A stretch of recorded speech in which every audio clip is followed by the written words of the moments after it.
Dear student, due to coronavirus, school started online classes for your study. So you can subscribe Golden Flower Palia YouTube channel, like and press the bell icon.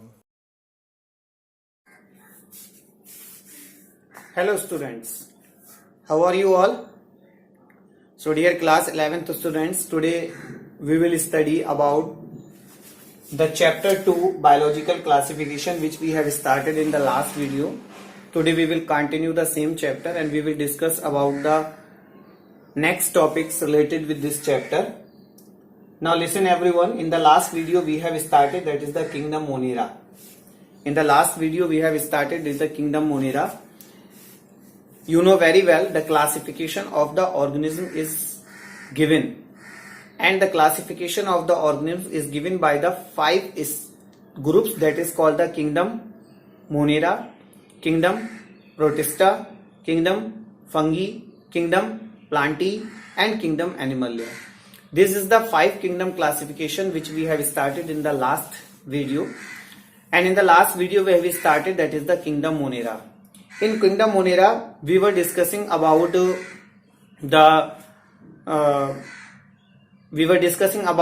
bacteria.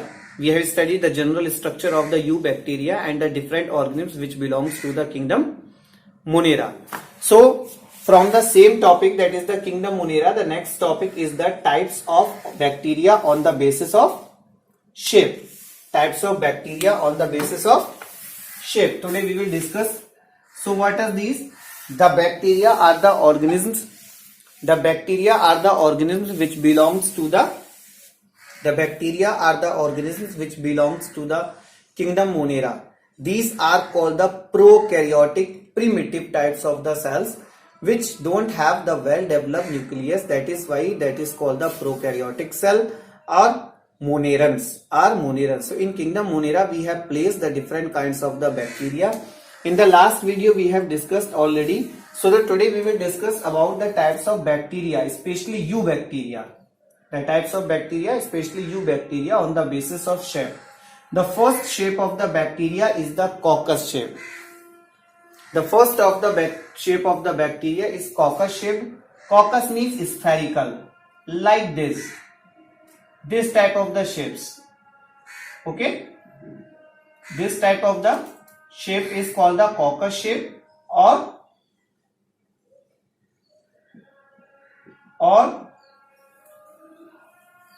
spherical shape. Spherical means circular. Circular shape or spherical shape, that is called the coccus or spherical shape. Now this is called the spherical. These are of again many types. For example, if single bacteria is given, this is called monococcus. Then diplococcus, when the bacteria, spherical bacteria, are in the group of 2 organisms, that is called the 2 bacteria group, that is called the diplococcus.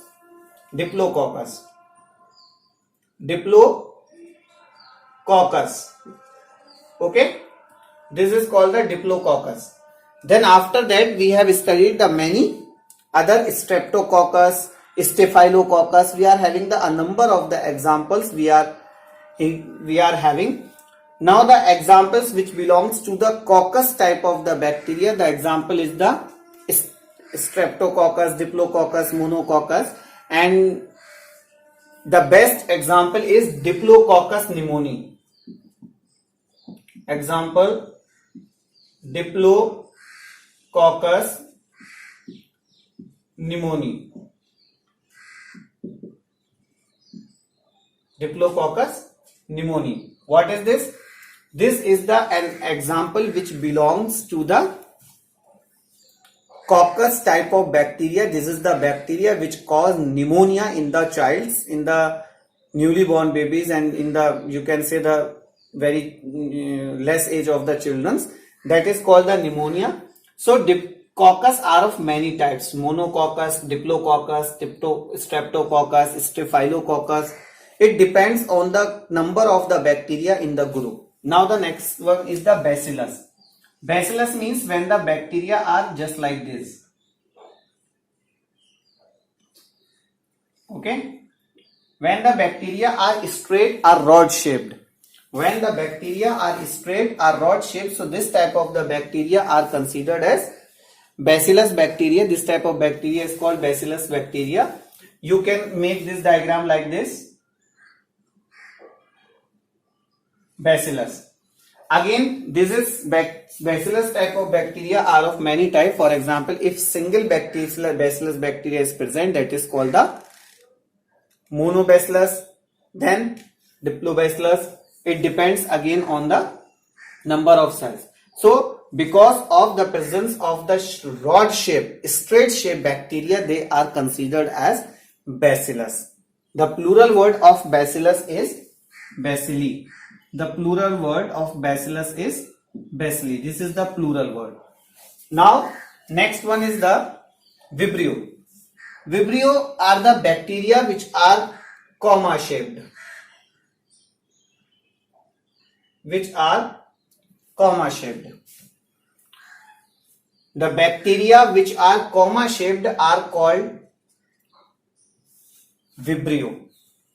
A singular word is Vibram. Vibram type of bacteria or the comma shape of the bacteria are called Vibrio. The examples of this bacteria is Vibrio cholerae. Vibrio cholerae. Vibrio cholerae means this is the bacteria which cause the cholera disease in the human being. Which cause the bacteria disease in the human being. That is why this is considered as the Vibrio cholerae. Now after that, Spirillum. After that, Spirillum. Spirillum is that bacteria. Spirillum is that bacteria which are spiral shaped. Spirillum are those bacteria which are spiral shaped. So due to the shape of the spiral, these bacteria are called spirillum or spiral shaped bacteria. So dear students, this is the classification of the bacteria on the basis of shape.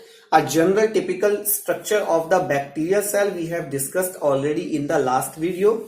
One more thing I want to tell you about the kingdom Monera. One more thing I want to tell you about the kingdom Monera, that is the organism belongs to this kingdom mostly are heterotrophic, but some of them may be autotrophic, means they can follow the process of photosynthesis by photosynthesis or chemosynthesis, doesn't matter, but few of them are, means you can say in kingdom Monera the nutrition may be autotrophic and heterotrophic, saprotrophic and parasitic also. All kinds of the nutritions are found in the organisms belonging to the kingdom Monera. Now what we are doing, we are discussing about the kingdoms one by one. In the last video we have started the kingdom Monera. A summary of the kingdom Monera we have completed. Now we are going to start the kingdom Protista. Kingdom Protista. Now if you will recall your memory, I have told you in the last videos that Protista means this is the group of organisms in which all eukaryotic and unicellular organisms are placed. All eukaryotic and unicellular organisms are placed. Means you can say all eukaryotic means those cells which have the well developed nucleus. First of all, I would like to tell you about the examples of the Protista.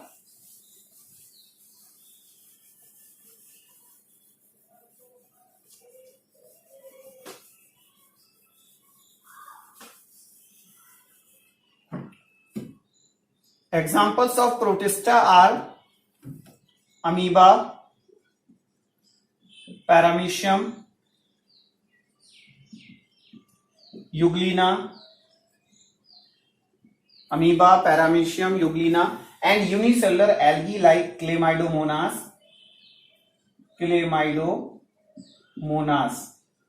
right? Amoeba just like this, irregular shape. Paramecium are like this. This is the structure, typical structure of the paramecium. Euglena, this like Euglena is an organism which is the connecting link between the plants and animals because it have the both characters of the plants and animals. Chlamydomonas is a unicellular algae. Chlamydomonas are just like this structure. This is the structure of Chlamydomonas. We are having a number of the examples of organisms which belongs to the kingdom Protista. Kingdom Protista, organisms which belongs to the kingdom Protista are called protist, are protistians, are called protists. So let's consider the few points which are related to the kingdom Protista. First one is the contains typical eukaryotic cell organelles like mitochondria, plastids, endoplasmic reticulum. In class 9th, you have studied the class structure of the cell. Inside the cell, thus different structures which are present inside the cytoplasm like mitochondria, chloroplast, ribosomes, Golgi bodies, endoplasmic reticulum, nucleus. What are these? These are the cell organelles except nucleus. These are the cell organelles which are present in the cytoplasm.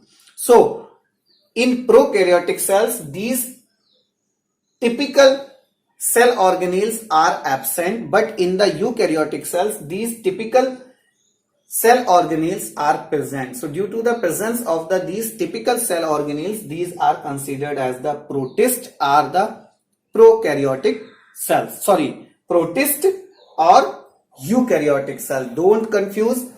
Prokaryotic cells belongs to kingdom Monera and eukaryotic cells belongs to the kingdom Protista. Eukaryotic and unicellular. This thing already we have discussed in the last video. Now, next one is that they often bear flagella or cilia. As you can look here, this is the paramecium. These hair-like structures are called the cilia. These hair-like structures are called cilia. This is called the flagellum.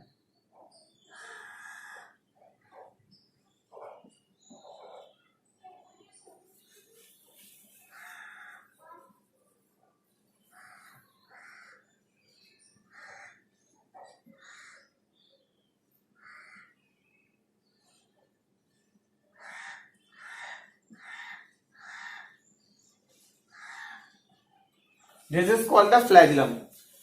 So, the protist or the protist are the organisms which belongs to the kingdom Protista have the cilia, flagella for their movement.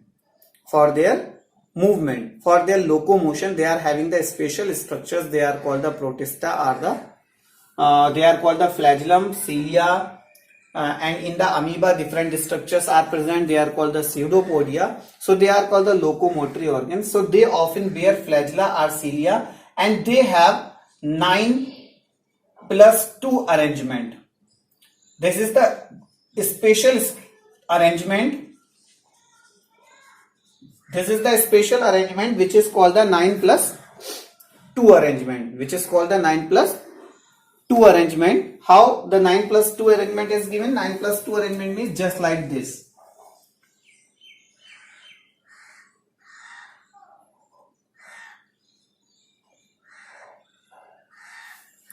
Because the flagella or cilia are also made up of the very small fibrils. Very small fibrils we will discuss in the next coming chapters.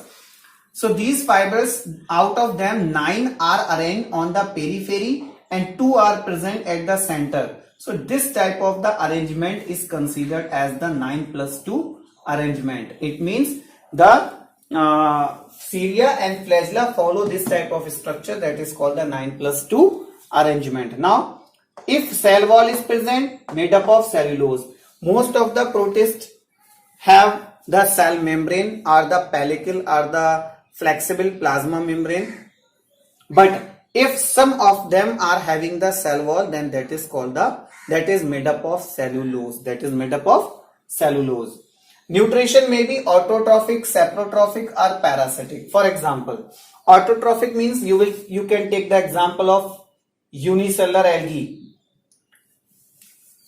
You can take the example of autotrophic unicellular algae. Unicellular algae. What are these? They have the green pigment, so that is why they can follow the process of the photosynthesis. They can follow the process of the photosynthesis. Then after that, heterotrophic. Hetero means sapro. In hetero, saprotrophic, parasitic, all kinds of the organisms are belong. This is Euglena.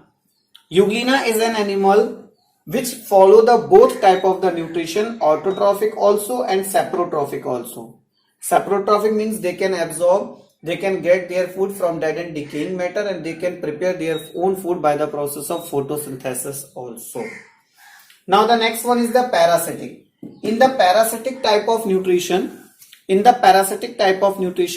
for example, like Plasmodium.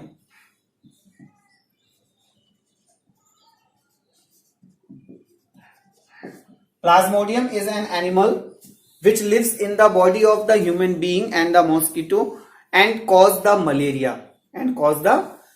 So Plasmodium is a unicellular organism which cause the malaria. Plasmodium, Leishmania, Giardia, and different organisms. Giardia, we are having the different organisms which are unicellular and cause the different diseases, and they are the unicellular and prokaryotic cells. So they have the parasitic type of nutrition. Some protists are predators or consumers. Some protists are consumers or predators, means they have to capture their food from there by killing the other organism. So we are having the some examples are also like different organisms which belongs to the kingdom Protista. These were the general characters which are related to the kingdom Protista. Means the all organisms which belongs to the kingdom Protista, they have to follow these characteristics.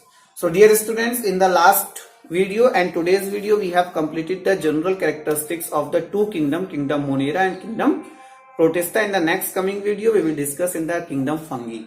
Till that, have the more practice. Keep working. All the best. God bless you. Do self-study at home and stay home, save lives. Thank you very much.